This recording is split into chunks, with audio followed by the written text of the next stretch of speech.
ਸਤਿ ਸ਼੍ਰੀ ਅਕਾਲ ਜੀ ਸਾਰਿਆਂ ਨੂੰ। ਮੈਂ ਮਹੇਸ਼ ਕੁਮਾਰ ਉਸੇ ਜੇਲ੍ਹ ਵਿੱਚ ਬੰਦ ਸੀ ਜਿੱਥੇ ਮੈਂ ਪਹਿਲੀ ਵਾਰ ਅਰੁਣਾ ਨੂੰ ਦੇਖਿਆ ਸੀ। ਉਸ ਦੇ ਨਾਲ ਵਾਲੀ ਸਾਹਮਣੇ ਵਾਲੀ ਬੈਰਕ ਵਿੱਚ ਮੈਂ ਬੰਦ ਸੀ। ਉਸ ਨੂੰ ਬਸ ਸਲਾਖਾਂ ਦੇ ਵਿੱਚ ਹੀ ਦੇਖਦਾ ਹੁੰਦਾ ਸੀ। ਕਦੇ ਕਦੇ ਪੁਲਿਸ ਵਾਲੇ ਉਸ ਦਾ ਨਾਮ ਲੈ ਕੇ ਬੁਲਾਉਂਦੇ ਤਾਂ ਮੈਨੂੰ ਪਤਾ ਲੱਗ ਗਿਆ ਉਸ ਦੇ ਨਾਮ ਬਾਰੇ। ਹਮੇਸ਼ਾ ਸ਼ਾਂਤ ਚਿੱਤ ਰਹਿਣ ਵਾਲੀ ਔਰਤ ਆਖਰ ਕਿਵੇਂ ਕਾਤਲ ਬਣ ਗਈ? ਕੀ ਹੋਇਆ ਸੀ ਇਸ ਦੇ ਨਾਲ? ਇਹੋ ਜਿਹਾ ਕਦਮ ਕਿਉਂ ਚੁੱਕਿਆ? ਹਰ ਸਮੇਂ ਇਹੋ ਜਿਹੇ ਸਵਾਲ ਘੇਰੀ ਰੱਖਦੇ ਸੀ। ਪਹਿਲੀ ਤੱਕਣੀ 'ਚ ਉਸ ਨੂੰ ਦੇਖ ਕੋਈ ਵੀ ਅੰਦਾਜ਼ਾ ਨਹੀਂ ਲਗਾ ਸਕਦਾ ਸੀ ਕਿ ਜਿਸ ਨੇ ਮੱਖੀ ਤੱਕ ਨਾ ਮਾਰੀ ਹੋਊ ਉਸ ਨੇ ਦੋ ਬੰਦੇ ਕਿਵੇਂ ਮਾਰ ਦਿੱਤੇ ਹੋਣੇ। ਮੈਂ ਵੀ ਪਿਛਲੇ 2 ਮਹੀਨੇ ਤੋਂ ਇੱਥੇ ਕੈਦੀ ਸੀ। ਬਸ ਛੋਟੇ ਮੋਟੇ ਨਸ਼ੇ ਵੇਚਦਿਆਂ ਪੁਲਿਸੀਆਂ ਦੇ ਕਾਬੂ ਆ ਗਿਆ ਤੇ ਅਰੁਣਾ ਦੇ ਸਾਹਮਣੇ ਵਾਲੀ ਬੈਰਕ 'ਚ ਪਹੁੰਚ ਗਿਆ। ਪਤਾ ਚੱਲਿਆ ਸਵੇਰੇ 7 ਵਜੇ ਦੇ ਨਾਲ ਉਸ ਨੂੰ ਫਾਂਸੀ ਦੇ ਦਿੱਤੀ ਜਾਣੀ ਹੈ। ਪਰ ਮੇਰਾ ਦਿਲ ਉਤਾਵਲਾ ਹੋ ਰਿਹਾ ਸੀ ਉਸ ਨੂੰ ਜ਼ਿੰਦਗੀ ਦੇ ਪੱਖ ਨੂੰ ਜਾਣਨ ਲਈ। ਤੇ ਅੱਜ ਸਵੇਰੇ ਜਦੋਂ ਰੋਟੀ ਖਾਣ ਦਾ ਸਮਾਂ ਸੀ ਮੈਂ ਉਸ ਦੇ ਨਾਲ ਗੱਲ ਕਰਨੀ ਚਾਹੀ ਤੇ ਆਖਿਆ, ਮੈਂ ਮਹੇਸ਼ ਕੁਮਾਰ, ਕੀ ਮੈਂ ਤੁਹਾਡਾ ਨਾਮ ਜਾਣ ਸਕਦਾ? ਜਾਣਦੇ ਹੋਏ ਵੀ ਮੈਂ ਨਾ ਜਾਣਨਾ ਚਾਹਿਆ ਜਾਂ ਮੈਂ ਗੱਲ ਕਰਨ ਦਾ ਬਹਾਨਾ ਲੱਭ ਰਿਹਾ ਸੀ। ਨਾ, ਮੇਰਾ ਨਾਂ ਵਿੱਚ ਕੀ ਆ ਹੁਣ ਜਦ ਮੇਰਾ ਵਜੂਦ ਹੀ ਸਵੇਰੇ 7 ਵਜੇ ਦੇ ਨਾਲ ਖਤਮ ਹੋ ਜਾਣਾ। ਇੰਨਾ ਆਖ ਆਪਣਾ ਥਾਲ ਤੇ ਕੱਪ ਲੈ ਕੇ ਬੈਠ ਕੇ ਖਾਣ ਲੱਗ ਪਈ। ਮੈਂ ਉਸ ਦੇ ਪਿੱਛੇ ਜਾ ਕੇ ਉੱਥੇ ਬੈਠ ਗਿਆ। ਮੇਰੇ ਅੰਦਰ ਸਵਾਲਾਂ ਦੀ ਜੰਗ ਚੱਲ ਰਹੀ ਸੀ। ਇਸ ਨੂੰ ਸਵੇਰੇ ਫਾਂਸੀ ਹੋਣੀ ਹੈ ਪਰ ਇਹ ਸ਼ਾਂਤ ਹੈ, ਇਸ ਨੂੰ ਡਰ ਨਹੀਂ ਲੱਗਦਾ, ਵਗੈਰਾ। ਖਾਣਾ ਖਾਂਦੇ ਹੋਏ ਮੈਂ ਉਸ ਦੇ ਵੱਲ ਚੋਰੀ ਵੇਖਿਆ ਪਰ ਸਮਝ ਨਾ ਆਵੇ ਅੱਗੇ ਕੀ ਸਵਾਲ ਕਰਾਂ। ਅਖੀਰ ਕਾਫੀ ਜੱਦੋ-ਜਹਿਦ ਤੋਂ ਬਾਅਦ ਮੈਂ ਸਿੱਧਾ ਹੀ ਕਿਹਾ, ਤੁਸੀਂ ਕਤਲ ਕਿਉਂ ਕੀਤਾ? ਬਦਲਾ ਲੈ ਲਿਆ ਮੈਂ ਉਸ ਦੇ ਮੂੰਹੋਂ ਇਹ ਗੱਲ ਸੁਣ ਕੇ ਇੱਕ ਵਾਰ ਤਾਂ ਹੈਰਾਨ ਹੋ ਗਿਆ ਕਿ ਔਰਤ ਜਿਸ ਨੂੰ ਅਸੀਂ ਦੇਵੀ ਮਾਂ ਕਹਿ ਕੇ ਪੂਜਦੇ ਹਾਂ ਉਹ ਕਿਵੇਂ ਕਿਸੇ ਨੂੰ ਮਾਰ ਸਕਦੀ ਆ। ਜੋ ਜਨਮ ਦਿੰਦੀ ਹੈ ਉਹੀ ਕਿਵੇਂ ਕਿਸੇ ਦੀ ਜੀਵਨ ਲੀਲਾ ਸਮਾਪਤ ਕਰ ਸਕਦੀ ਆ। ਅਰੁਣਾ ਕੋਈ ਜ਼ਿਆਦਾ ਜਵਾਨ ਔਰਤ ਵੀ ਨਹੀਂ ਸੀ, 50-55 ਵਰ੍ਹਿਆਂ ਦੀ ਔਰਤ ਸੀ। ਫਿਰ ਕਿਵੇਂ ਉਸ ਦੇ ਬੋਲ ਮੇਰੇ ਕੰਨਾਂ 'ਚ ਗੂੰਜ ਰਹੇ ਸੀ। ਬਦਲਾ ਲੈ ਲਿਆ। ਉਹ ਆਪਣਾ ਖਾਣਾ ਖਾ ਕਦੋਂ ਮੇਰੇ ਕੋਲੋਂ ਉੱਠ ਕੇ ਚਲੀ ਗਈ ਮੈਨੂੰ ਅਹਿਸਾਸ ਵੀ ਨਾ ਹੋਇਆ। ਮੈਂ ਵੀ ਫਟਾਫਟ ਆਪਣਾ ਖਾਣਾ ਖਾਧਾ ਤੇ ਉਸ ਪਾਸੇ ਚਲਾ ਗਿਆ ਜਿੱਥੇ ਅਰੁਣਾ ਜਾ ਕੇ ਬੈਠੀ ਸੀ। ਇਹ ਇੱਕ ਬੀਜੀਆਂ ਹੋਈਆਂ ਸਬਜ਼ੀਆਂ ਦੀ ਛੋਟੀ ਜਿਹੀ ਬਾੜੀ ਸੀ ਜਿੱਥੇ ਉਹ ਆਪਣੇ ਨਾਲ ਦੀਆਂ ਸਾਥਣਾਂ ਨਾਲ ਸਬਜ਼ੀਆਂ ਦੀ ਦੇਖਭਾਲ ਕਰ ਰਹੀ ਸੀ। ਮੈਨੂੰ ਬੇਚੈਨੀ ਹੋ ਰਹੀ ਸੀ। ਜਿਸ ਇਨਸਾਨ ਨੂੰ ਸਵੇਰੇ ਹੁੰਦੇ ਹੀ ਫਾਂਸੀ ਤੇ ਲਮਕਾਇਆ ਜਾਣਾ ਉਹ ਕਿਵੇਂ ਸ਼ਾਂਤੀ ਨਾਲ ਫਿਰ ਰਹੀ ਸੀ। ਮੈਨੂੰ ਉੱਥੇ ਹੀ ਖੜਾ ਵੇਖ ਕੇ ਅਰੁਣਾ ਨੇ ਕਿਹਾ, ਲੱਗਦਾ ਤੂੰ ਅੱਜ ਸਭ ਕੁਝ ਜਾਣਨਾ ਚਾਹੁੰਦਾ। ਹਾਂ ਜ਼ਰੂਰ, ਪਰ ਜੇਕਰ ਤੁਸੀਂ ਮੈਨੂੰ ਦੱਸਣਾ ਚਾਹੋ ਤਾਂ। ਪੁੱਛ ਕੀ ਪੁੱਛਣਾ ਏ? ਬੜੇ ਹੀ ਸਹਿਜੇ ਜਿਹੇ ਮੈਨੂੰ ਕਿਹਾ। ਮੈਂ ਵੀ ਬਸ ਰੋਕ ਨਾ ਸਕਿਆ। ਬਸ ਇੱਕੋ ਗੱਲ ਆਖੀ, ਸ਼ੁਰੂ ਤੋਂ ਸਭ ਕੁਝ ਦੱਸੋ। ਆਖਿਰ ਤੁਸੀਂ ਕਾਤਲ ਕਿਵੇਂ ਬਣ ਗਏ? ਕਿਵੇਂ ਇੱਕ ਲੱਛਮੀ ਹੁੰਦੇ ਹੋਏ ਚੰਡੀ ਦਾ ਰੂਪ ਧਾਰ ਲਿਆ? ਚੱਲ ਪਹਿਲਾਂ ਤੂੰ ਮੈਨੂੰ ਮੇਰੇ ਸਵਾਲਾਂ ਦੇ ਜਵਾਬ ਦੇ। ਜੀ ਕਿਹੜਾ ਸਵਾਲ? ਇੰਨਾ ਆਖ ਮੈਂ ਉਹਨਾਂ ਦੇ ਮੂੰਹ ਵੱਲ ਹੈਰਾਨੀ ਨਾਲ ਵੇਖਣ ਲੱਗ ਪਿਆ। ਜੇ ਤੈਨੂੰ ਕਦੇ ਆਪਣੇ ਪਰਿਵਾਰ ਵਿੱਚੋਂ ਕਿਸੇ ਨੂੰ ਚੁਣਨਾ ਪਵੇ ਤਾਂ ਕਿਸ ਨੂੰ ਚੁਣੇਗਾ? ਚੁਣਨਾ ਮਤਲਬ ਆਪਣੇ ਬੱਚਿਆਂ ਤੇ ਧਰਮ ਪਤਨੀ ਵਿੱਚੋਂ ਕਿਸੇ ਇੱਕ ਨੂੰ ਜਾਂ ਆਪਣੇ ਮਾਂ-ਬਾਪ ਤੇ ਬੱਚੇ ਤੇ ਪਤਨੀ ਵਿੱਚੋਂ? ਹਾਂ ਉਹੀ ਕਿਹਾ। ਮੈਂ ਕਿਸ ਨੂੰ ਚੁਣਾਂਗਾ? ਪਹਿਲੀ ਗੱਲ ਜਿਸ ਨੇ ਮੈਨੂੰ ਇਸ ਦੁਨੀਆ ਤੇ ਲਿਆ ਕੇ ਇਸ ਖੂਬਸੂਰਤ ਨਗਰੀ ਨੂੰ ਦੇਖਣ ਦਾ ਮਾਣ ਬਖਸ਼ਿਆ ਮੈਂ ਉਹਨਾਂ ਨੂੰ ਕਦੇ ਨਹੀਂ ਛੱਡ ਸਕਦਾ। ਤੇ ਜੇ ਪਤਨੀ ਤੇ ਬੱਚਿਆਂ ਵਿੱਚੋਂ ਚੁਣਨਾ ਪਵੇ ਫਿਰ ਕੀ ਕਰੇਗਾ? ਆਪਣੇ ਚਿਹਰੇ ਤੇ ਇੱਕ ਮੁਸਕਰਾਹਟ ਲਿਆ ਕੇ ਅਰੁਣਾ ਬੋਲੀ, ਪਤਨੀ ਮੇਰੀ ਜੀਵਨ ਸੰਗਣੀ ਜਿਸ ਨੇ ਮੇਰੀ ਹਰ ਦੁੱਖ ਸੁੱਖ ਵਿੱਚ ਤੇ ਮੇਰੇ ਮਾੜੇ ਸਮੇਂ ਵਿੱਚ ਸਾਥ ਦਿੱਤਾ ਤੇ ਮੇਰੇ ਕੀਤੇ ਮਾੜੇ ਕੰਮਾਂ ਦੇ ਬਾਵਜੂਦ ਵੀ ਮੇਰਾ ਸਾਥ ਨਹੀਂ ਛੱਡਿਆ। ਮੈਂ ਉਸ ਨੂੰ ਕਿਵੇਂ ਧੋਖਾ ਦੇ ਸਕਦਾ? ਮੈਂ ਉਸ ਨੂੰ ਨਹੀਂ ਛੱਡ ਸਕਦਾ। ਤੇ ਅਖੀਰੀ ਹੁਣ ਰਹਿ ਗਏ ਬੱਚੇ, ਉਹਨਾਂ ਬਾਰੇ ਕੀ ਵਿਚਾਰ ਨੇ? ਇਹ ਵੀ ਛੇਤੀ ਦੱਸ ਦੇ। ਫਿਰ ਮੈਂ ਆਪਣੀ ਕਹਾਣੀ ਸ਼ੁਰੂ ਕਰਾਂ ਤੇ ਫਿਰ ਇਹ ਨਾ ਸੋਚੀ ਕਿ ਮੈਨੂੰ ਵਿਚਾਰ ਦੇਣ ਹੀ ਨਾ ਦਿੱਤੇ। ਫਿਰ ਮੈਂ ਤੈਨੂੰ ਵਿੱਚ ਬੋਲਣ ਨਹੀਂ ਦੇਣਾ। ਆਪਣੇ ਪਿੱਛੇ ਬਣੇ ਥੰਮਣੇ ਨਾਲ ਢੋ ਲਾ ਕੇ ਬੈਠਦੇ ਹੋਏ ਅਰੁਣਾ ਨੇ ਕਿਹਾ, ਹਾਂ ਮੇਰੇ ਬੱਚੇ ਮੇਰੀ ਸਾਰੀ ਜ਼ਿੰਦਗੀ ਦੀ ਅਸਲ ਪੂੰਜੀ ਜਿਨ੍ਹਾਂ ਵਿੱਚੋਂ ਮੇਰੀ ਝਲਕ ਪੈਣੀ ਆ, ਜੋ ਮੇਰਾ ਹੀ ਪਰਛਾਵਾਂ ਏ, ਮੇਰਾ ਹੀ ਸਰੀਰ ਦਾ ਹਿੱਸਾ। ਉਹ ਇੰਨਾ ਆਖਦੇ ਹੋਏ ਮੈਂ ਗੰਭੀਰਤਾ ਨਾਲ ਸੋਚਣ ਲੱਗ ਪਿਆ। ਮੈਨੂੰ ਸਮਝ ਨਾ ਆਵੇ ਕਿ ਮੈਂ ਕੀ ਆਖਾਂ। ਮੇਰੀ ਕਸ਼ਮਕਸ਼ ਨੂੰ ਸਮਝਦੇ ਹੋਏ ਅਰੁਣਾ ਨੇ ਕਿਹਾ, ਜੇਕਰ ਤੇਰੇ ਬੱਚੇ ਕੋਈ ਘਿਨਾਉਣਾ ਅਪਰਾਧ ਕਰ ਦੇਣ ਫਿਰ ਵੀ ਤੂੰ ਮਾਫ਼ ਕਰ ਦੇਵੇਂਗਾ? ਤੁਸੀਂ ਤਾਂ ਬਿਲਕੁਲ ਮਦਰ ਇੰਡੀਆ ਫਿਲਮ ਵਾਲੀ ਹੀਰੋਇਨ ਨਰਗਿਸ ਦੀ ਤਰ੍ਹਾਂ ਕਹਿ ਰਹੇ ਹੋ। ਮੈਂ ਹਾਸੇ 'ਚ ਆਖਿਆ ਪਰ ਉਹ ਨਾ ਹੱਸੀ, ਬਸ ਇੰਨਾ ਹੀ ਬੋਲੀ। ਸਹੀ ਕਿਹਾ ਮੈਂ। ਅਰੁਣਾ ਦੀ ਉਹ ਆਖਰੀ ਗੱਲ ਤੇ ਮੈਂ ਇੰਨਾ ਤਾਂ ਸਮਝ ਗਿਆ ਸੀ ਕਿ ਜ਼ਰੂਰ ਉਹਨਾਂ ਦਾ ਆਪਣੇ ਬੱਚਿਆਂ ਵਿੱਚ ਹੀ ਕੁਝ ਹੋਇਆ ਹੋਣਾ, ਪਰ ਕਿਉਂ, ਕਿਵੇਂ ਤੇ ਕਿਹੜੀ ਗੱਲੋਂ, ਇਹ ਸਭ ਜਾਣਨਾ ਅਜੇ ਬਾਕੀ ਸੀ। ਅਰੁਣਾ ਦੀ ਆਖਰੀ ਗੱਲ ਤੋਂ ਬਾਅਦ ਸਾਡੇ ਦੋਹਾਂ ਵਿਚਕਾਰ ਇੱਕ ਲੰਮੀ ਚੁੱਪ ਦੀ ਦੀਵਾਰ ਆ ਖੜੀ ਸੀ ਤੇ ਸਮਾਂ ਰੇਤ ਦੀ ਤਰ੍ਹਾਂ ਹੱਥਾਂ 'ਚੋਂ ਫਿਸਲਦਾ ਜਾ ਰਿਹਾ ਸੀ ਤੇ ਮੇਰੀ ਅਰੁਣਾ ਦੀ ਜ਼ਿੰਦਗੀ ਦੀ ਕਹਾਣੀ ਜਾਣਨ ਦੀ ਤੀਬਰ ਇੱਛਾ ਮੈਨੂੰ ਫਿੱਕੀ ਪੈਂਦੀ ਨਜ਼ਰ ਆ ਰਹੀ ਸੀ। ਕਿੰਨੀ ਦੇਰ ਤੱਕ ਅਰੁਣਾ ਨੀਵੀਂ ਪਾਈ ਧਰਤੀ ਵੱਲ ਵੇਖਦੀ ਰਹੀ ਤੇ ਰੜਕੇ ਦੀ ਛੋਟੀ ਤੀਲੀ ਨਾਲ ਮਿੱਟੀ ਨੂੰ ਖੁਣਕਦੀ ਰਹੀ, ਪਰ ਕੁਝ ਦੇਰ ਹੋਰ ਚੁੱਪ ਰਹਿਣ ਤੋਂ ਮਗਰੋਂ ਉਹਨੇ ਆਪ ਹੀ ਬੋਲਣਾ ਸ਼ੁਰੂ ਕਰ ਦਿੱਤਾ। ਤੂੰ ਕਿਹਾ ਸ਼ੁਰੂ ਤੋਂ ਦੱਸ ਦਿਆਂ। ਮੈਂ ਬੋਲਿਆ ਨਹੀਂ, ਸਿਰਫ ਸਿਰ ਹਿਲਾਇਆ ਤੇ ਉਹ ਫਿਰ ਤੋਂ ਬੋਲਣ ਲੱਗ ਪਈ। ਮੇਰਾ ਬਚਪਨ ਵੀ ਉਹਨਾਂ ਆਮ ਬੱਚਿਆਂ ਵਰਗਾ ਸੀ ਜੋ ਘਰ 'ਚ ਟੁੱਟੇ ਫੁੱਟੇ ਬਰਤਨਾਂ ਨਾਲ ਖੇਡ ਕੇ ਜੀ ਲੈਂਦੇ ਨੇ, ਸਕੂਲ ਦੇ ਨਾਲ ਤੇ ਸਬਰ ਦਾ ਘੁੱਟ ਪੀ ਲੈਂਦੇ ਨੇ। ਰੋਜ਼ ਆਪਣੇ ਗਵਾਂਢ ਵਿੱਚ ਜਾਣ ਵਾਲੇ ਬੱਚਿਆਂ ਨੂੰ ਸਿਰਫ ਦੇਖ ਸਕਦੀ ਸੀ ਮੈਂ, ਪਰ ਸਕੂਲ ਜਾ ਨਹੀਂ ਸਕਦੀ। ਇੰਨਾ ਆਖ ਉਹ ਉੱਠ ਕੇ ਤੁਰ ਪਈ। ਮੈਂ ਵੀ ਉਹਦੇ ਪਿੱਛੇ ਪਿੱਛੇ ਤੁਰਨ ਲੱਗਾ। ਸਬਜ਼ੀਆਂ ਨੂੰ ਛੱਡੀ ਹੋਈ ਪਾਣੀ ਵਾਲੀ ਪਾਈਪ ਨੂੰ ਚੁੱਕ ਕੇ ਮੂੰਹ ਲਗਾ ਕੇ ਓਕ ਨਾਲ ਪਾਣੀ ਪੀਣ ਲੱਗ ਪਈ। ਮੈਂ ਬਸ ਦੇਖਦਾ ਰਹਿ ਗਿਆ। ਪਾਈਪ ਨੂੰ ਰੱਖ ਕੇ ਟੂਟੀ ਬੰਦ ਕੀਤੀ ਤੇ ਉੱਥੇ ਸਬਜ਼ੀਆਂ ਨੂੰ ਪਾਣੀ ਦੇਣ ਵਾਲੀ ਇੱਕ ਹੋਰ ਕੈਦੀ ਨੂੰ ਘੂਰਦੀ ਹੋਈ ਬੋਲੀ, ਪਾਣੀ ਬੰਦ ਨਹੀਂ ਸੀ ਕਰਨਾ, ਕਦੋਂ ਦੀ ਬਾੜੀ ਭਰ ਗਈ ਐ, ਇੰਨਾ ਬੇਕਾਰ ਪਾਣੀ ਛੱਡ ਦਿੱਤਾ। ਉਹ ਔਰਤ ਚੁੱਪ ਰਹੀ, ਕੁਝ ਨਾ ਬੋਲੀ। ਫਿਰ ਘੁੰਮ ਕੇ ਮੇਰੇ ਵੱਲ ਵੇਖਦੀ ਹੋਈ ਬੋਲੀ, ਆਪਾਂ ਸਕੂਲ ਤੇ ਸੀ ਹਨਾ। ਖੈਰ, ਜਦੋਂ ਬਾਪ ਸ਼ਰਾਬੀ ਹੋਵੇ ਤੇ ਸਾਰਾ ਪੈਸਾ ਆਪਣੀ ਸ਼ਰਾਬ 'ਚ ਉਡਾਉਣ ਲੱਗ ਪਿਆ ਹੋਵੇ, ਫਿਰ ਬੱਚੇ ਕੀ ਤੇ ਪਤਨੀ ਕੀ ਤੇ ਮਾਂ ਕੀ ਮਾਪੇ। ਉਸ ਬੰਦੇ ਨੂੰ ਸਿਰਫ ਆਪਣੀ ਸ਼ਰਾਬ ਨਜ਼ਰ ਆਉਂਦੀ ਆ। ਕੰਮ ਕਰਨਾ ਤੇ ਠੇਕੇਦਾਰ ਤੋਂ ਪੈਸੇ ਫੜ ਕੇ ਆਪਣੀ ਸ਼ਰਾਬ ਤੇ ਫੂਕ ਸੁੱਟਣੇ, ਤੇ ਮਾਂ ਘਰ ਬੈਠੀ ਸਬਜ਼ੀ ਦਾਲ ਲਈ ਵੀ ਤਰਸਦੀ ਰਹਿੰਦੀ। ਇੱਕ ਦਿਨ ਇੰਝ ਹੀ ਮੇਰਾ ਬਾਪੂ ਕੰਮ ਤੋਂ ਬਾਅਦ ਘਰ ਨਾ ਆਇਆ। ਮਾਂ ਨੂੰ ਪਤਾ ਸੀ ਕਿੱਥੇ ਕੰਮ ਕਰਦਾ ਸੀ। ਉਹ ਉੱਥੇ ਉਸ ਨੂੰ ਵੇਖਣ ਲੱਗੀ ਤੇ ਮੈਂ ਤੇ ਮੇਰੀ ਬੇਬੇ ਨੂੰ ਆਖਿਆ ਕਿ ਮੈਂ ਵੀ ਨਾਲ ਹੀ ਜਾਣਾ।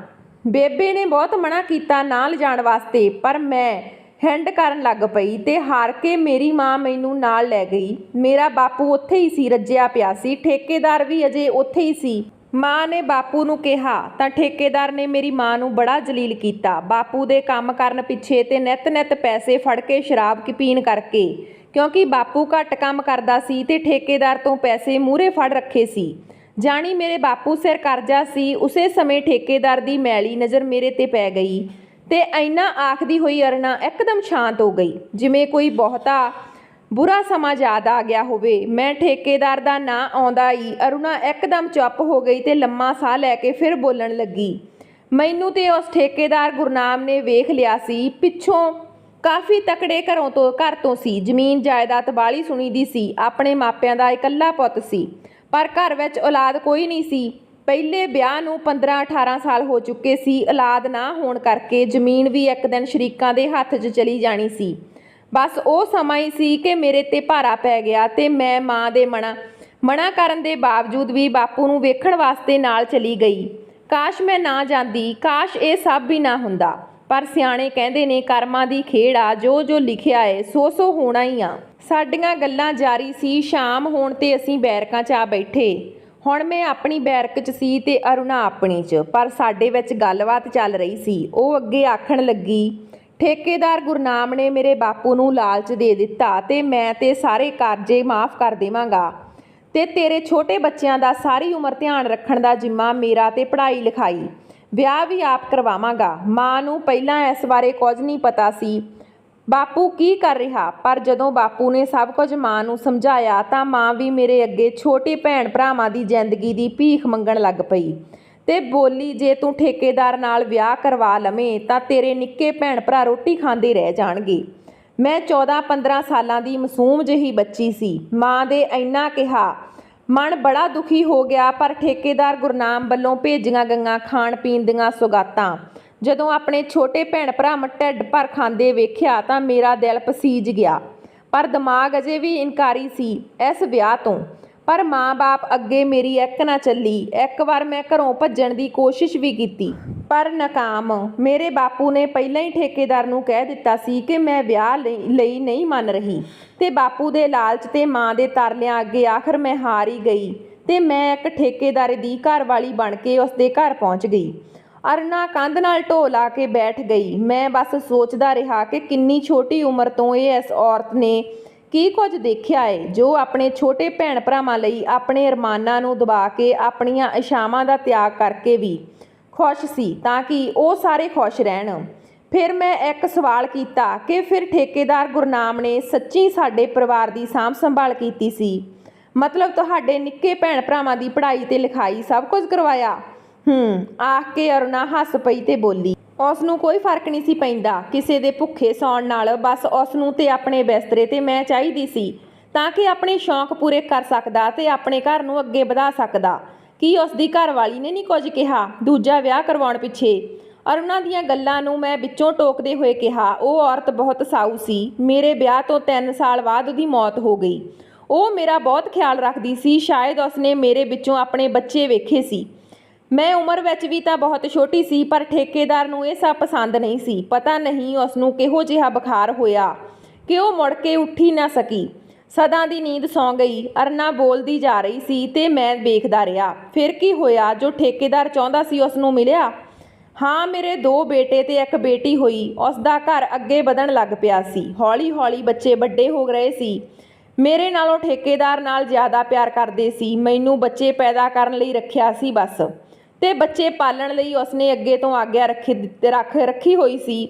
ਉਹ ਨਹੀਂ ਸੀ ਚਾਹੁੰਦਾ ਕਿ ਕਿਸੇ ਗਰੀਬੜੇ ਜਿਹੇ ਘਰ ਦੀ ਸਿੱਖਿਆ ਉਹਦੇ ਬੱਚਿਆਂ ਨੂੰ ਮਿਲੇ। ਬਸ ਕਦੇ ਕਦੇ ਮੈਂ ਉਹਨਾਂ ਨੂੰ ਦੇਖ ਲੈਂਦੀ ਸੀ। ਇੱਕ ਕੈਦੀ ਦੀ ਤਰ੍ਹਾਂ ਮੈਂ ਜ਼ਿੰਦਗੀ ਬਤੀਤ ਕੀਤੀ। ਜਦੋਂ ਠੇਕੇਦਾਰ ਕਿਤੇ ਜਾਂਦਾ ਤਾਂ ਮੈਨੂੰ ਬਹੁਤਾ ਸਜਾ ਕੇ ਨਾਲ ਲੈ ਕੇ ਜਾਂਦਾ, ਜਿਵੇਂ ਮੈਂ ਕੋਈ ਨੁਮਾਇਸ਼ ਤੇ ਰੱਖੀ ਵਸਤੂ ਹੋਵਾਂ। ਅਸੀਂ ਗੱਲ ਵੀ ਕਰ ਰਹੇ ਸੀ ਤੇ ਸ਼ਾਮ ਰਾਤ ਦੀ ਰੋਟੀ ਵੀ ਖਾਣ ਲੱਗੇ, ਪਰ ਮੇਰੇ ਤਾਂ ਹਲਕ ਦੇ ਥੱਲੇ ਬੁਰਕੀ ਨਹੀਂ ਜਾ ਰਹੀ ਸੀ। ਪਰ ਅਰੁਣਾ ਕਿੰਨੇ ਆਰਾਮ ਨਾਲ ਰੋਟੀ ਖਾ ਰਹੀ ਸੀ। ਅਸੀਂ ਦੋਵੇਂ ਰੋਟੀ ਖਾ ਚੁੱਕੇ ਸੀ। ਰਾਤ ਦੇ 9 ਵੱਜ ਗਏ। ਸਾਰੇ ਬੈਰਕਾਂ ਵਾਲੇ ਸੌਂ ਗਏ ਸੀ, ਪਰ ਮੈਨੂੰ ਨੀਂਦ ਨਹੀਂ ਆ ਰਹੀ ਸੀ। ਪੂਰੀ ਕਹਾਣੀ ਜੋ ਨਹੀਂ ਸੀ ਸੁਣੀ। ਮੈਂ ਅਜੇ ਵੀ ਕੰਧ ਦੇ ਨਾਲ ਲੱਗਾ ਬੈਠਾ ਸੀ। ਅਰੁਣਾ ਮੇਰੀ ਬੈਰਕ ਵਾਲੇ ਪਾਸੇ ਨੂੰ ਟੇਢੇ ਹੋ ਕੇ ਪੈ ਗਈ ਤੇ ਬੈਰਕ ਵਿਚਲੀ ਚੱਲਦੀ ਡੈਮ ਲਾਈਟ ਵਿੱਚ ਹੀ ਮੇਰੇ ਵੱਲ ਵੇਖਣ ਲੱਗ ਪਈ। ਵੇਖਦੀ ਰਹੀ ਤੇ ਬੋਲੀ, ਤੈਨੂੰ ਨੀਂਦ ਨਹੀਂ ਆ ਰਹੀ? ਨਹੀਂ, ਬਸ ਮੈਂ ਤੇ ਸੋਚ ਰਿਹਾ ਉਹ ਕਿਹੋ ਜਿਹਾ ਰਾਖਸ਼ ਇਨਸਾਨ ਆ ਜੋ ਤੁਹਾਨੂੰ ਆਪਣੇ ਬੱਚਿਆਂ ਤੋਂ ਵੀ ਦੂਰ ਕਰ ਦਿੱਤਾ। ਤੇ ਪਹਿਲਾਂ ਮਾਂ-ਬਾਪ ਭੈਣ ਭਰਾ ਤੋਂ ਤੁਹਾਡਾ ਕਦੇ ਦਿਲ ਨਹੀਂ ਸੀ ਕਰਦਾ ਆਪਣੇ ਬੱਚਿਆਂ ਨੂੰ ਮਿਲਣ ਦਾ, ਉਹਨਾਂ ਨੂੰ ਆਪਣੀ ਹਿੱਕ ਨਾਲ ਲਾਉਣ ਦਾ, ਆਪਣੇ ਭੈਣ ਭਰਾਵਾਂ ਨੂੰ ਮਿਲਣ ਦਾ? ਕਰਦਾ ਸੀ। ਜਦ ਕਦੇ ਠੇਕੇਦਾਰ ਘਰ ਨਹੀਂ ਸੀ ਹੁੰਦਾ ਤਾਂ ਮੈਂ ਚੋਰੀ ਚੋਰੀ ਉਹਨਾਂ ਨੂੰ ਮਿਲਦੀ ਸੀ, ਪਰ ਮੇਰੇ ਤੋਂ ਦੂਰ ਰਹਿ ਕੇ ਉਹ ਵੀ ਮੈਨੂੰ ਉਵੇਂ ਪਿਆਰ ਨਹੀਂ ਸੀ ਕਰਦੇ ਜਿਵੇਂ ਇੱਕ ਬੱਚਾ ਆਪਣੀ ਮਾਂ ਨੂੰ ਕਰਦਾ।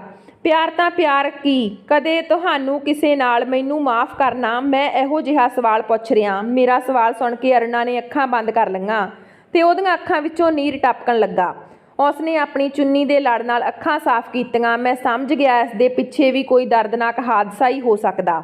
ਸੋ ਮੈਂ ਅਰੁਣਾ ਨੂੰ ਰੋਕਦੇ ਕਿਹਾ, ਤੁਸੀਂ ਰੋਵੋ ਨਾ, ਜੇ ਨਹੀਂ ਦੱਸਣਾ ਚਾਹੁੰਦੇ ਤਾਂ ਨਾ ਦੱਸੋ। ਮੈਂ ਆਪਣੀ ਬੈਰਕ ਦੀਆਂ ਸਲਾਖਾਂ ਵਿੱਚੋਂ ਦੀ ਬਾਂਹ ਕੱਢਦੇ ਹੋਏ ਕਿਹਾ, ਨਹੀਂ, ਮੈਂ ਜ਼ਰੂਰ ਦੱਸਾਂਗੀ। ਇਹੀ ਤਾਂ ਮੇਰੀ ਜ਼ਿੰਦਗੀ ਦਾ ਇੱਕ ਖੁਸ਼ਨੁਮਾ ਹਿੱਸਾ ਏ। ਇਸੇ ਖੁਸ਼ੀ ਨੇ ਮੈਨੂੰ ਜੀਣ ਦਾ ਮਕਸਦ ਦੇ ਦਿੱਤਾ ਸੀ, ਨਹੀਂ ਤਾਂ ਮੈਂ ਰੋਜ਼ ਘੁੱਟ-ਘੁੱਟ ਕੇ ਮਰਦੀ ਸੀ। ਸਾਡੀ ਗੱਲ ਦੇ ਦੌਰਾਨ ਮੈਨੂੰ ਉਸ ਜਗ੍ਹਾ 'ਤੇ ਪਹਿਰਾ ਦੇ ਰਹੀ ਇੱਕ ਲੇਡੀ ਕਾਂਸਟੇਬਲ ਦਿਖਾਈ ਦਿੱਤੀ ਜੋ ਸਾਡੇ ਵੱਲ ਆ ਰਹੀ ਸੀ ਤੇ ਮੈਂ ਆਪਣੀ ਬਾਂਹ ਅੰਦਰ ਕਰ ਲਈ। ਉਹ ਕਲਪ੍ਰੀਤ ਮਲਿਕ ਸੀ ਜਿਸ ਨੇ ਅਰੁਣਾ ਦਾ ਪੂਰਾ ਕੇਸ ਦੇਖਿਆ ਸੀ। ਅਰੁਣਾ ਕੋਲ ਆ ਕੇ ਬੈਰਕ ਦਾ ਦਰਵਾਜ਼ਾ ਖੋਲ੍ਹਿਆ ਤੇ ਅੰਦਰ ਚਲੀ ਗਈ। ਮਲਿਕ ਨੇ ਕਿਹਾ ਸਨੇਹਾ ਨਾਂ ਦੀ ਕੁੜੀ ਦਾ ਸੁਨੇਹਾ ਦਿੱਤਾ ਸੀ।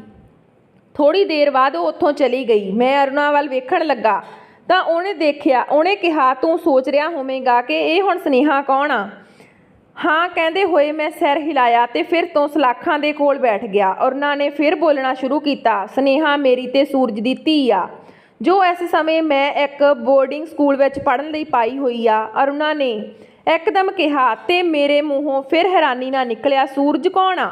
ਕੌਣ ਹੈ ਨਹੀਂ, ਕੌਣ ਸੀ? ਤੁਸੀਂ ਤੇ ਕਿਹਾ ਮੈਨੂੰ ਕਦੇ ਪਿਆਰ ਨਹੀਂ ਹੋਇਆ। ਓਏ ਕਮਲਿਆ, ਮੈਂ ਵੀ ਤੇ ਇਨਸਾਨ ਆ, ਮੈਨੂੰ ਵੀ ਦੁੱਖ ਦਰਦ ਮਹਿਸੂਸ ਹੁੰਦੇ ਨੇ। ਮੈਂ ਵੀ ਕਿਸੇ ਦੀਆਂ ਅੱਖਾਂ ਦੀ ਭਾਸ਼ਾ ਨੂੰ ਸਮਝ ਸਕਦੀ ਹਾਂ। ਜੋ ਹੈਵਾਨੀਅਤ ਮੈਨੂੰ ਮੇਰੇ ਠੇਕੇਦਾਰ ਦੀਆਂ ਨਜ਼ਰਾਂ 'ਚ ਦਿਖਦੀ ਸੀ, ਉਸ ਦੇ ਉਲਟ ਸੂਰਜ ਦੀਆਂ ਨਜ਼ਰਾਂ 'ਚ ਮੇਰੇ ਲਈ ਪਿਆਰ ਸੀ, ਇੱਜ਼ਤ ਸੀ, ਤੇ ਇਸੇ ਸਭ ਦੀ ਮੈਂ ਭੁੱਖੀ ਸੀ। ਮੈਂ ਕਦੇ ਕੁਝ ਨਹੀਂ ਸੀ ਮੰਗਿਆ ਠੇਕੇਦਾਰ ਤੋਂ, ਪਰ ਉਹ ਇੱਕ ਇੱਜ਼ਤ ਤੇ ਪਿਆਰ ਹੀ ਮੈਨੂੰ ਨਹੀਂ ਸੀ ਦੇ ਸਕਿਆ। ਫਿਰ ਸੂਰਜ ਤੇ ਤੁਸੀਂ ਕਿਵੇਂ ਮਿਲੇ? ਦੱਸਦੀ ਹਾਂ ਆਖ ਕੇ ਅਰੁਣਾ ਨੇ ਘੜੇ 'ਚੋਂ ਪਾਣੀ ਦਾ ਗਲਾਸ ਭਰਿਆ ਤੇ ਪੀਣ ਲੱਗ ਪਈ। ਪਹਿਲੀ ਘੁੱਟ ਭਰ ਕੇ ਅੰਦਰ ਲਗਾਉਣ ਤੋਂ ਬਾਅਦ ਅਰੁਣਾ ਬੋਲੀ, ਮੈਂ ਤੈਨੂੰ ਦੱਸਿਆ ਸੀ ਕਿ ਮੈਨੂੰ ਠੇਕੇਦਾਰ ਸੁਝਾ ਕੇ ਰੱਖਦਾ ਸੀ ਜਿਵੇਂ ਕਿਸੇ ਨੁਮਾਇਸ਼ ਦੀ ਵਸਤੂ ਹੋਵਾਂ। ਉਹ ਮੈਨੂੰ ਆਪਣੇ ਸਾਰੇ ਚੰਗੇ ਮਾੜੇ ਕੰਮਾਂ ਲਈ ਵਰਤਣ ਲੱਗ ਪਿਆ। ਇੱਕ ਦਿਨ ਉਸਦਾ ਡਰਾਈਵਰ ਹਰੀਸ਼ ਬਿਮਾਰ ਹੋ ਗਿਆ ਤੇ ਉਸਦੀ ਥਾਂ ਤੇ ਉਸਦਾ ਬੇਟਾ ਸੂਰਜ ਮੈਨੂੰ ਤੇ ਠੇਕੇਦਾਰ ਨੂੰ ਲੈ ਕੇ ਜਾਣ ਵਾਲਾ ਸੀ। ਮੈਂ ਸੂਰਜ ਨੂੰ ਦੇਖਦੀ ਰਹਿ ਗਈ। ਸਾਵਲਾ ਰੰਗ ਰੂਪ ਤੇ ਸੂਰਜ ਦੇ ਚਿਹਰੇ ਤੇ ਦਾੜੀ ਬੜੀ ਜੱਚਦੀ ਸੀ। ਮੈਂ ਪਿੱਛੋਂ ਬੈਠੀ ਨੇ ਅੱਗੇ ਲੱਗੇ ਸ਼ੀਸ਼ੇ ਦੇ ਵਿੱਚ ਦੀ ਕਈ ਵਾਰ ਵੇਖਿਆ। ਉਸਨੇ ਕਾਲੇ ਚਸ਼ਮੇ ਲਗਾ ਰੱਖੇ ਸੀ, ਬਹੁਤ ਸੋਹਣਾ ਲੱਗ ਰਿਹਾ ਸੀ। ਪਹਿਲੀ ਵਾਰ ਹੀ ਧੁਰ ਦਿਲ 'ਚ ਉਤਰ ਗਿਆ। ਮੇਰੇ ਸੁਪਨੇ ਹੋਰ ਵੀ ਰੰਗੀਨ ਹੋ ਗਏ ਕਿਉਂਕਿ ਮੈਨੂੰ ਪਿਆਰ ਹੋ ਗਿਆ ਸੀ, ਜਿਸ ਦਾ ਮੈਨੂੰ ਅਹਿਸਾਸ ਹੀ ਮੰਤਰ-ਮੁਗਧ ਕਰੀ ਰੱਖਦਾ ਸੀ। ਠੇਕੇਦਾਰ ਨੇ ਹੁਣ ਜਦ ਵੀ ਕਿਧਰੇ ਜਾਣਾ ਹੁੰਦਾ ਤਾਂ ਉਹ ਸੂਰਜ ਨੂੰ ਹੀ ਬੁਲਾਉਂਦਾ, ਕਿਉਂਕਿ ਉਸਦੇ ਪਿਤਾ ਹਰੀਸ਼ ਦੀ ਬਿਮਾਰੀ ਠੀਕ ਹੋਣ ਦਾ ਨਾਂ ਹੀ ਨਹੀਂ ਲੈ ਰਹੀ ਸੀ। ਪਰ ਸੂਰਜ ਦਾ ਆਉਣਾ ਮੈਨੂੰ ਇੰਝ ਲੱਗਦਾ ਸੀ ਜਿਵੇਂ ਉਹ ਮੇਰੇ ਜ਼ਖਮਾਂ 'ਤੇ ਹੀ ਆਪਣਾ ਪਿਆਰ ਦੀ ਮਰਹਮ ਲਗਾਉਣ ਆਇਆ ਹੋਵੇ।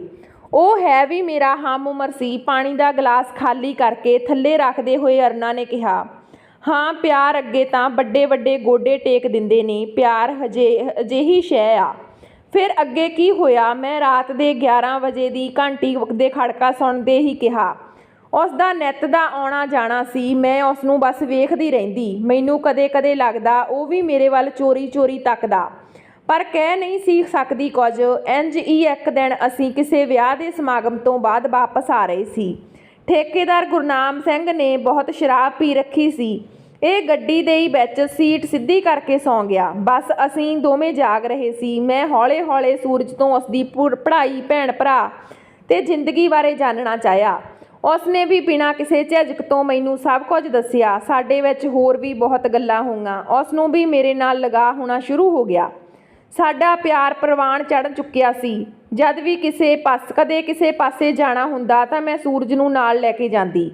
ਪਰ ਮੈਂ ਇੱਥੇ ਗਲਤੀ ਕਰ ਗਈ। ਮੈਨੂੰ ਲੱਗਾ ਠੇਕੇਦਾਰ ਕੁਝ ਨਹੀਂ ਜਾਣਦਾ, ਪਰ ਉਹ ਸਾਨੂੰ ਜਾਣ-ਬੁੱਝ ਕੇ ਇਕੱਲਿਆਂ ਘਰੋਂ ਤੋਰ ਦਿੰਦਾ ਸੀ ਤੇ ਸਾਡੇ 'ਤੇ ਨਜ਼ਰ ਰੱਖਦਾ।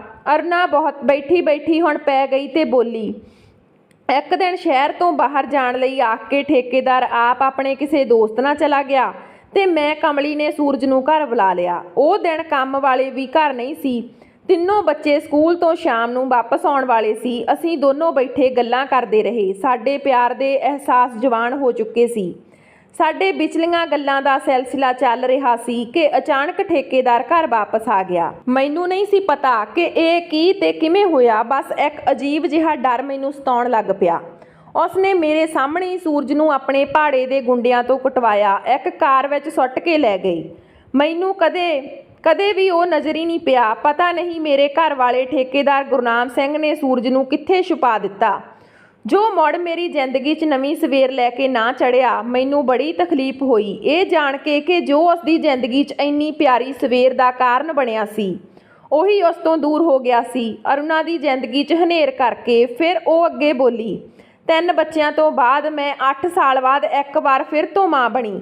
ਸੂਰਜ ਦੀ ਧੀ ਸਨੇਹਾ ਦੀ ਮਾਂ, ਜੋ ਮੈਨੂੰ ਬਹੁਤ ਪਿਆਰ ਕਰਦੀ ਹੈ ਤੇ ਉਸੇ ਦੀ ਚਿੰਤਾ ਸਤਾਉਂਦੀ ਹੈ।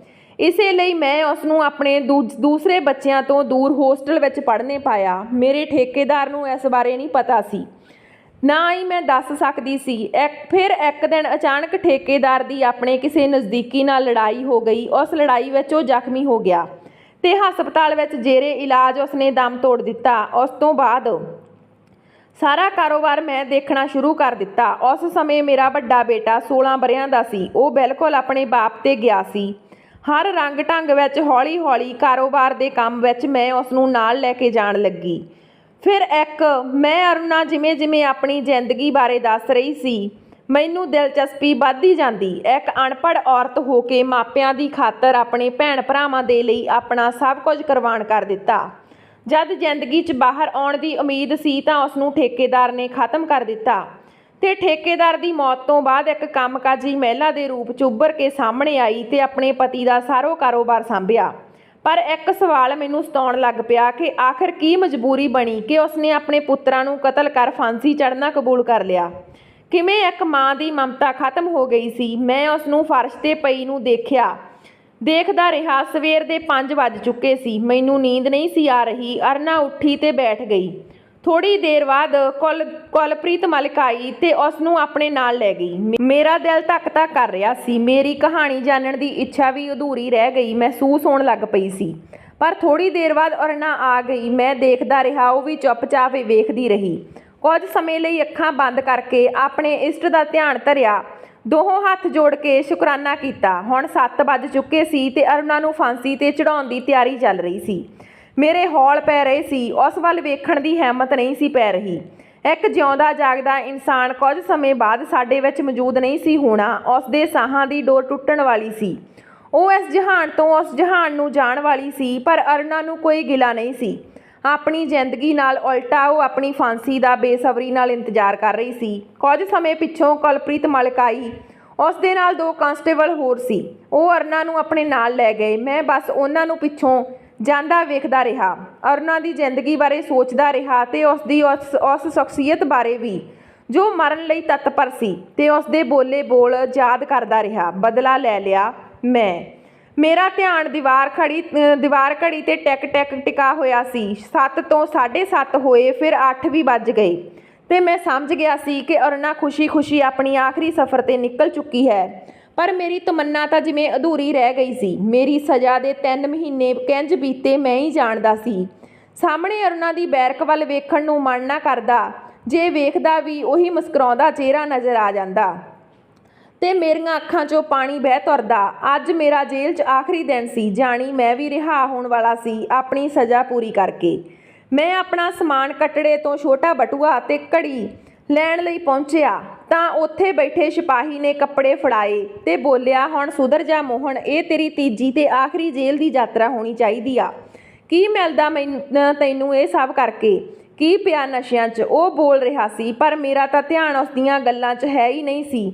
ਮੈਂ ਸਮਾਨ ਲਿਆ, ਕੱਪੜੇ ਬਦਲੇ ਤੇ ਉੱਥੋਂ ਬਾਹਰ ਨਿਕਲ ਆ ਰਿਹਾ ਸੀ। ਮੇਰੀ ਨਜ਼ਰ ਕੁਲਪ੍ਰੀਤ ਮਲਿਕ ਤੇ ਪੈ ਗਈ। ਮੈਂ ਆਪਣੀ ਡਿਊਟੀ ਖਤਮ ਕਰਕੇ ਵਾਪਸ ਜਾਣ ਲਈ ਆਪਣੀ ਜੀਪ 'ਚ ਬੈਠ ਰਹੀ ਸੀ।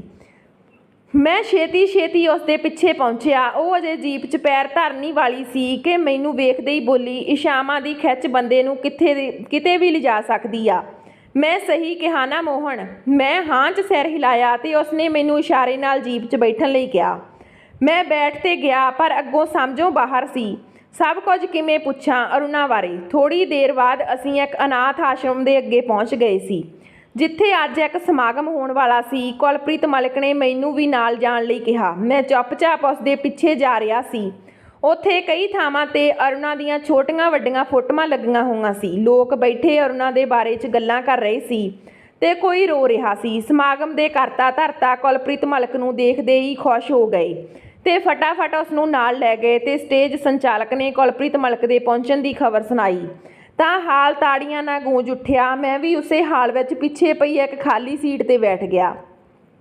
ਸਟੇਜ ਸੰਚਾਲਕ ਨੇ ਕੁਲਦੀਪ ਮਾਣਿਕ ਨੂੰ ਅਰੁਣਾ ਦੇ ਬਾਰੇ 2 ਬੋਲ ਬੋਲਣ ਲਈ ਕਿਹਾ ਤੇ ਉਸਨੇ ਆ ਕੇ ਮਾਈਕ ਸੰਭਾਲਿਆ ਤੇ ਬੋਲਣਾ ਸ਼ੁਰੂ ਕੀਤਾ।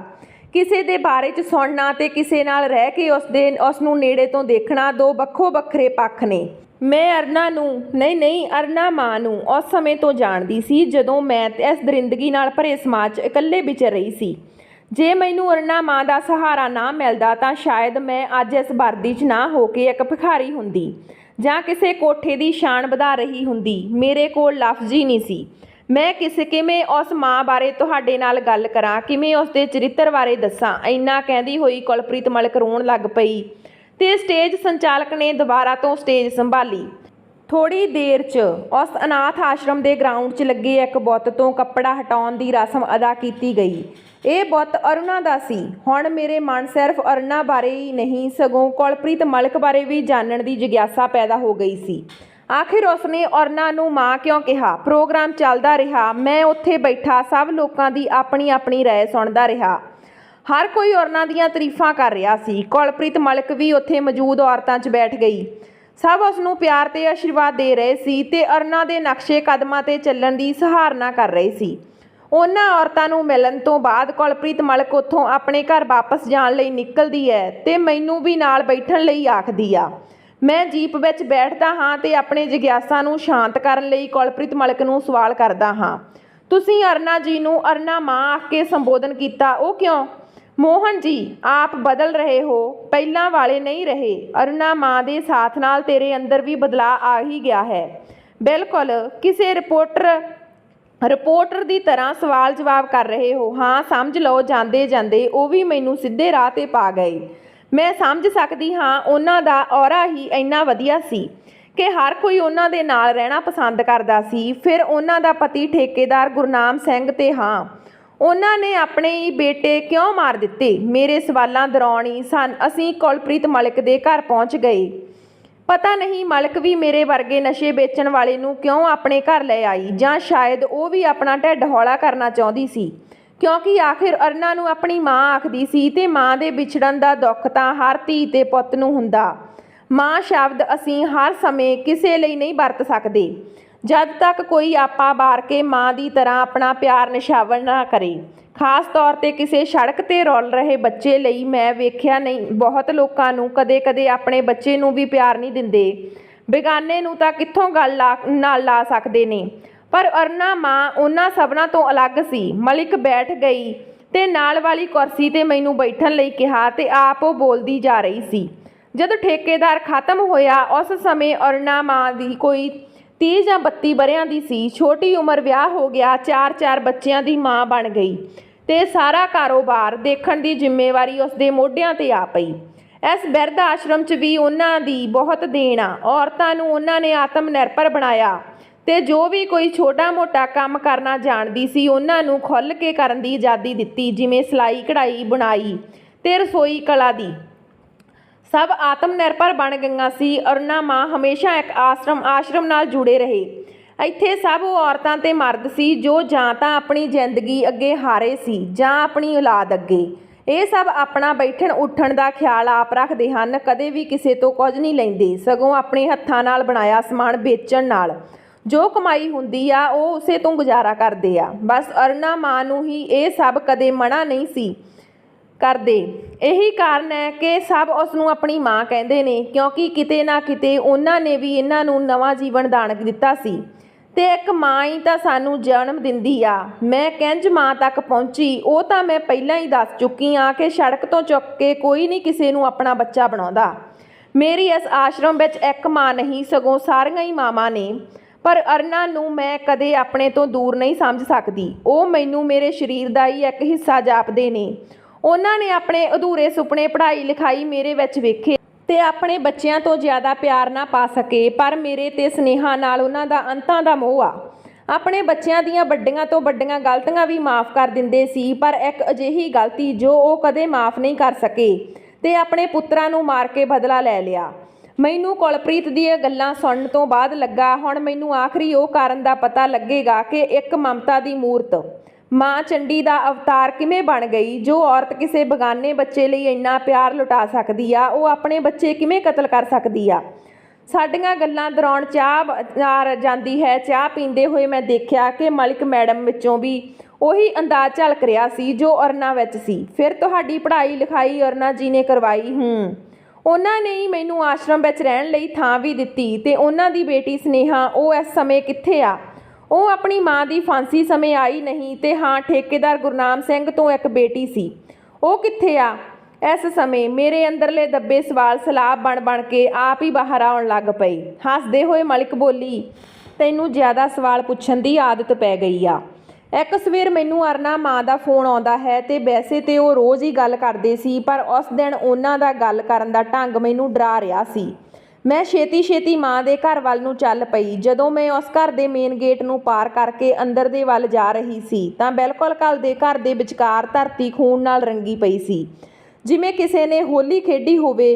ਹੋਰ ਥੋੜਾ ਅੱਗੇ ਹੋ ਕੇ ਦੇਖਿਆ ਤਾਂ ਵਿਹੜੇ ਵਿਚਕਾਰ ਲਾਸ਼ਾਂ ਪਈਆਂ ਸੀ ਤੇ ਅਰੁਣਾ ਮਾਂ ਕੰਧ ਦੇ ਸਹਾਰੇ ਬੈਠੀ ਸੀ, ਪਰ ਉਹਨਾਂ ਦੇ ਚਿਹਰੇ ਨੂੰ ਵੇਖ ਕੇ ਇੰਜ ਨਹੀਂ ਸੀ ਲੱਗਦਾ ਕਿ ਉਹਨਾਂ ਨੂੰ ਕੋਈ ਅਫਸੋਸ ਸੀ। ਮਾਂ ਦੇ ਇੱਕ ਹੱਥ 'ਚ ਰਾਈਫਲ ਸੀ ਤੇ ਦੂਜੇ 'ਚ ਇੱਕ ਛੋਟਾ ਖੰਜਰ ਜੋ ਉਹ ਹਮੇਸ਼ਾ ਆਪਣੇ ਨਾਲ ਰੱਖਦੇ ਸੀ। ਮਾਂ ਨਾਲ ਗੱਲ ਕਰਨੀ ਚਾਹੀ, ਪਰ ਉਹ ਇੱਕੋ ਗੱਲ ਆਖੀ ਜਾ ਰਹੇ ਸੀ, ਬਦਲਾ ਲੈ ਲਿਆ ਮੈਨੂੰ ਸਮਝ ਨਹੀਂ ਆ ਰਹੀ ਸੀ। ਮੈਂ ਉਸ ਸਮੇਂ ਸਨੇਹਾ ਨੇੜੇ ਦੇ ਸਕੂਲ 'ਚ ਪੜ੍ਹਦੀ ਸੀ, 9ਵੀਂ ਦੇ ਪੇਪਰ ਦੇ ਕੇ ਘਰ ਵਿੱਚ ਸੀ। ਮੈਂ ਸਾਹਮਣੇ ਵਾਲੇ ਕਮਰੇ ਦੇ ਖੁੱਲ੍ਹੇ ਗੇਟ ਤੋਂ ਅੱਗੇ ਲੰਘ ਗਈ ਤੇ ਉੱਥੇ ਸਨੇਹਾ ਬੈੱਡ ਦੇ ਉਹਲੇ ਬੈਠੀ ਰੋ ਰਹੀ ਸੀ। ਵਾਲ ਖਿੱਲਰੇ ਹੋਏ ਸੀ ਤੇ ਕੱਪੜੇ ਫਟੇ ਹੋਏ ਸੀ, ਖੂਨ ਨਾਲ ਵੀ ਲਿਬੜੇ ਹੋਏ ਸੀ। ਮੈਨੂੰ ਦੇਖਦੇ ਹੀ ਸਨੇਹਾ ਮੇਰੇ ਨਾਲ ਲਿਪਟ ਗਈ। ਅਕਸਰ ਉਹ ਅਰੁਣਾ ਮਾਂ ਨਾਲ ਮੈਨੂੰ ਮਿਲਣ ਆਉਂਦੀ ਸੀ, ਇਸ ਲਈ ਮੈਨੂੰ ਪਹਿਚਾਣਦੀ ਸੀ। ਸਨੇਹਾ ਦੇ ਕੱਪੜੇ ਫਟੇ ਹੋਏ ਸੀ, ਖੂਨ ਨਾਲ ਵੀ ਲਿਬੜੇ ਹੋਏ ਸੀ। ਹਾਂ ਬਿਲਕੁਲ, ਮੈਂ ਸਨੇਹਾ ਨੂੰ ਰੋਂਦੇ ਹੋਏ ਚੁੱਪ ਕਰਾਇਆ ਤੇ ਉਸ ਨੂੰ ਸਭ ਕੁਝ ਦੱਸਣ ਲਈ ਕਿਹਾ। ਉਸਨੇ ਮੈਨੂੰ ਦੱਸਿਆ ਕਿ ਉਸਦੇ ਭਰਾਵਾਂ ਨੇ, ਜਾਣੀ ਕਿ ਠੇਕੇਦਾਰ ਪੁੱਤ ਦੇ ਪੁੱਤਰਾਂ ਨੇ, ਨਸ਼ੇ ਦੀ ਹਾਲਤ 'ਚ ਉਸ ਨਾਲ ਬਦਸਲੂਕੀ ਕੀਤੀ। ਇਸ ਦੇ ਪਹਿਲਾਂ ਵੀ ਕਈ ਵਾਰ ਉਹਨਾਂ ਨੇ ਇਸ ਸਭ ਕਰਨ ਦੀ ਕੋਸ਼ਿਸ਼ ਕੀਤੀ, ਪਰ ਮਾਂ ਦੇ ਡਰ ਦੇ ਕੁਝ ਨਹੀਂ ਸੀ ਕਹਿੰਦੇ। ਪਰ ਰਾਤ ਮਾਂ ਨੂੰ ਕਿਸੇ ਸਮਾਗਮ ਵਿੱਚ ਸ਼ਿਰਕਤ ਕਰਨ ਲਈ ਕਿਹਾ ਗਿਆ ਸੀ ਤੇ ਉਹ ਉੱਥੋਂ ਲੇਟ ਹੋ ਗਏ ਸੀ। ਜਦੋਂ ਘਰ ਆਏ ਤਾਂ ਉਹਨਾਂ ਦੇ ਸਨੇਹਾ ਨੂੰ ਬਹੁਤ ਬੁਰੀ ਹਾਲਤ 'ਚ ਪਾਇਆ। ਮਾਂ ਨੂੰ ਪਹਿਲਾਂ ਵੀ ਬੜੇ ਉਲਾਂਭੇ ਆਉਂਦੇ ਰਹਿੰਦੇ ਸੀ। ਉਹ ਉਹਨਾਂ ਦੋਨਾਂ ਨੂੰ ਘੂਰ ਦਿੰਦੇ, ਸਜ਼ਾ ਵੀ ਦਿੰਦੇ, ਖਰਚਾ ਵੀ ਬੰਦ ਕਰ ਦਿੰਦੇ, ਪਰ ਉਹ ਵਿਗੜੇ ਹੋਏ ਸੀ। ਉਹਨਾਂ ਨੂੰ ਕੋਈ ਫਰਕ ਨਹੀਂ ਸੀ ਪੈਂਦਾ। 1-2 ਵਾਰ ਜੇਲ੍ਹ 'ਚ ਵੀ ਬੰਦ ਕਰਵਾਏ ਤਾਂ ਉੱਥੇ ਰਹਿ ਕੇ ਸਮਝ ਜਾਣ, ਪਰ ਹੋਰ ਜ਼ਿਆਦਾ ਵਿਗੜ ਗਏ। ਸਭ ਕੁਝ ਹੱਥਾਂ 'ਚੋਂ ਨਿਕਲ ਚੁੱਕਾ ਸੀ। ਬਸ ਹੁਣ ਇਹ ਸਭ ਵੇਖ ਕੇ ਮਾਂ ਆਪਣਾ ਆਪਾ ਗਵਾ ਬੈਠੇ ਤੇ ਦੋਨਾਂ ਨੂੰ ਮਾਰ ਦਿੱਤਾ। ਉਹ ਛੋਟਾ ਖੰਜਰ ਜੋ ਉਹ ਹਮੇਸ਼ਾ ਆਪਣੇ ਨਾਲ ਰੱਖਦੇ ਸੀ, ਉਸ ਨਾਲ ਕੋਹ ਕੇ ਮਾਰ ਦਿੱਤਾ। ਹਮੇਸ਼ਾ ਸ਼ਾਂਤ ਰਹਿਣ ਵਾਲੀ ਮਾਂ ਨੂੰ ਅਜਿਹਾ ਗੁੱਸਾ ਆਇਆ ਕਿ ਸਨੇਹਾ ਨੇ ਰੋਕਣ ਦੀ ਕੋਸ਼ਿਸ਼ ਵੀ ਕੀਤੀ, ਪਰ ਗੁੱਸੇ ਵਿੱਚ ਉਸਦੀ ਵੀ ਬਾਂਹ ਤੇ ਲੱਤਾਂ ਤੇ ਖੰਜਰ ਮਾਰ ਦਿੱਤੇ। ਫਿਰ ਉਹ ਬਦਲਾ ਲੈ ਲਿਆ। ਕਿਉਂ ਕਹਿੰਦੇ ਸੀ, ਸ਼ਾਇਦ ਸਨੇਹਾ ਦੇ ਨਾਲ ਹੋਈ ਬਦਸਲੂਕੀ ਦਾ ਬਦਲਾ ਲੈ ਲਿਆ ਸੀ। ਤੁਸੀਂ ਉਹਨਾਂ ਨੂੰ ਬਚਾਉਣ ਦੀ ਕੋਸ਼ਿਸ਼ ਨਹੀਂ ਕੀਤੀ ਸੀ। ਪਰ ਮਾਂ ਹਮੇਸ਼ਾ ਕਹਿੰਦੀ ਸੀ, ਬਲਾਤਕਾਰੀਆਂ ਦੀ ਮਾਂ ਬਣ ਕੇ ਜਿਉਣ ਨਾਲੋਂ ਫਾਂਸੀ ਚੜ੍ਹਨਾ ਚੰਗਾ ਏ। ਉਹ ਖੁਸ਼ੀ ਚੜ੍ਹ ਗਈ। ਬਾਕੀ ਸਾਰੀ ਕਹਾਣੀ ਤੈਨੂੰ ਪਤਾ ਏ। ਤੇ ਸਨੇਹਾ ਦਾ ਕਿਵੇਂ ਪਤਾ ਲੱਗਿਆ ਕਿ ਉਹਨਾਂ ਦੀ ਸਕੀ ਭੈਣ ਨਹੀਂ ਸੀ? ਤੇ ਠੇਕੇਦਾਰ ਗੁਰਨਾਮ ਸਿੰਘ ਦੀ ਆਪਣੀ ਧੀ ਦਾ ਕੀ ਬਣਿਆ? ਸਾਰੀ ਜ਼ਿੰਮੇਵਾਰੀ ਮਾਂ 'ਤੇ ਸੀ। ਇੱਕ ਵਾਰ ਮਾਂ ਟੀਚਰਸ ਮੀਟਿੰਗ 'ਤੇ ਜਾ ਨਾ ਸਕੇ। ਸਕੂਲ ਤੋਂ ਘਰ ਦੇ ਨੰਬਰ 'ਤੇ ਫੋਨ ਆਇਆ ਕਿ ਸਨੇਹਾ ਦੇ ਮਾਂ ਨਾਲ ਗੱਲ ਕਰਨੀ ਆ। ਮਾਂ ਘਰ ਨਹੀਂ ਸੀ ਤੇ ਵੱਡੇ ਬੇਟੇ ਨੇ ਗੱਲ ਕੀਤੀ ਤੇ ਸਕੂਲ ਵਿੱਚ ਚਲਾ ਗਿਆ ਤਾਂ ਕਿ ਟੀਚਰਸ ਨਾਲ ਬੈਠ ਕੇ ਗੱਲ ਕਰ ਸਕਣ। ਉੱਥੇ ਗੱਲਾਂ ਵਿੱਚ ਪਹਿਲੀ ਵਾਰ ਟੀਚਰ ਦੇ ਮੂੰਹੋਂ ਇਹ ਸੁਣਿਆ ਕਿ ਪਿਤਾ ਦੀ ਮੌਤ ਦਾ ਬਹੁਤ ਅਫਸੋਸ ਹੈ ਤੇ ਸਕੂਲ ਦੇ ਕਿਸੇ ਪੇਪਰ ਦੇ ਦਸਤਖਤ 'ਤੇ ਵੀ ਲੈ ਗਏ। ਉੱਥੇ ਉਸਨੇ ਪਹਿਲੀ ਵਾਰ ਪਿਤਾ ਦਾ ਨਾਮ ਸੂਰਜ ਪੜ੍ਹਿਆ ਸੀ। ਫਿਰ ਉਸਨੇ ਸੂਰਜ ਦੇ ਬਾਰੇ 'ਚ ਪੁੱਛ ਪੜਤਾਲ ਕੀਤੀ ਤੇ ਹੌਲੀ-ਹੌਲੀ ਸਨੇਹਾ ਪ੍ਰਤੀ ਨਫ਼ਰਤ ਪੈਦਾ ਹੋ ਗਈ। ਤੇ ਦੂਜੀ ਬੇਟੀ ਨੇ ਆਪਣੀ ਪੜ੍ਹਾਈ ਦੌਰਾਨ ਹੀ ਆਪਣੇ ਕਿਸੇ ਦੋਸਤ ਨਾਲ ਭੱਜ ਕੇ ਵਿਆਹ ਕਰਵਾ ਲਿਆ ਸੀ। ਅਰੁਣਾ ਨੇ ਉਸ ਨੂੰ ਬਹੁਤ ਲੱਭਣ ਦੀ ਕੋਸ਼ਿਸ਼ ਕੀਤੀ। ਪਤਾ ਨਹੀਂ ਉਹ ਕਿੱਥੇ ਗਵਾਚ ਗਈ ਸੀ। ਉਹ ਕਦੇ ਮਿਲਣ ਹੀ ਨਹੀਂ ਆਈ। ਮੈਂ ਸੁਣ ਕੇ ਸੁੰਨ ਹੋ ਗਿਆ। ਕਿੱਥੋਂ ਇੱਕ ਝੌਂਪੜੀ ਤੋਂ ਸ਼ੁਰੂ ਹੋਇਆ ਸਫ਼ਰ ਮਹਿਲ 'ਚ ਵੀ ਆ ਗਈ ਤੇ ਅੰਤ ਨੂੰ ਫਾਂਸੀ ਦੇ ਤਖਤੇ 'ਤੇ ਜਾ ਕੇ ਖਤਮ ਹੋ ਗਿਆ ਸੀ। ਇੱਕ ਆਮ ਘਰ ਵਿੱਚੋਂ ਉੱਠ ਕੇ ਅਨਪੜ੍ਹ ਹੁੰਦੇ ਹੋਏ ਹਰ ਸਮਾਜ ਸੇਵਾ ਵਿੱਚ ਹਿੱਸਾ ਲਿਆ। ਅਨਾਥਾਂ ਦੀ ਮਾਂ ਬਣਨ ਦਾ ਮਾਣ ਮਿਲਿਆ। ਖੁਸ਼ੀਆਂ ਦੀ ਜਿਸ ਦੇ ਵਿਹੜੇ 'ਚ ਆ ਕੇ ਮੁੜ ਜਾਂਦੀਆਂ ਸੀ, ਪਰ ਆਪ ਹਮੇਸ਼ਾ ਖੁਸ਼ ਰਹਿੰਦੀ ਤੇ ਦੂਜਿਆਂ ਨੂੰ ਖੁਸ਼ ਰੱਖਦੀ ਸੀ। ਇੱਕ ਔਰਤ ਜੋ ਜਿਉਂਦੀ ਜਾਗਦੀ ਮਿਸਾਲ ਕਾਇਮ ਕਰ ਗਈ। ਸੋ ਦੋਸਤੋ, ਅਰੁਣਾ ਨੇ ਆਪਣੇ ਬੱਚਿਆਂ ਨੂੰ ਮਾਰ ਕੇ ਸਹੀ ਕੀਤਾ ਜਾਂ ਗਲਤ, ਪਰ ਆਪਣੇ ਬੱਚਿਆਂ ਨੂੰ ਮਾਰਨਾ ਬਹੁਤ ਔਖਾ ਹੁੰਦਾ। ਤੁਸੀਂ ਕਮੈਂਟ ਬਾਕਸ ਵਿੱਚ ਆਪਣੇ ਵਿਚਾਰ ਜ਼ਰੂਰ ਦਿਓ। ਮਿਲਦੇ ਹਾਂ ਆਪਾਂ ਨਵੀਂ ਕਹਾਣੀ ਦੇ ਨਾਲ। ਤਦ ਤੱਕ ਸਤਿ ਸ਼੍ਰੀ ਅਕਾਲ।